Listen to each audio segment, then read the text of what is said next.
Peoples culture wing Rawalpindi division के अहदेदारों का एक मुश्तरका इजलास जिसमें शहीद जमहूरियत अवार्ड शो करने पर तबादला ख्याल किया गया। रिफत अली कैसर की रिपोर्ट के मुताबिक छोटी और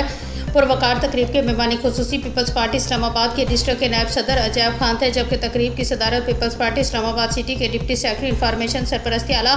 peoples culture wing Rawalpindi division Mahmood मार ने की। इजलास में अवार्ड तकसीम के लिए ख़वातीन के लिए अलग कमेटी तश्कील दी गई और मर्द हजरात को अवार्ड देने के लिए अलग कमेटी बनाई गई, जिनके नाम बहुत जल्द दे दिए जाएंगे। इस मौके पर peoples culture wing Rawalpindi division Islamabad और रावलपिंडी के अहदेदारों को नोटिफिकेशन भी दिया गया कि सदर वहीद महनाज सिटी के सदर खालिद हबीब डार, फतेह जंग तहसील के सदर उमर नज़ीर खान, रावलपिंडी डिवीजन के general secretary Arshad Mahnaz, deputy secretary general Sattar Khan, secretary information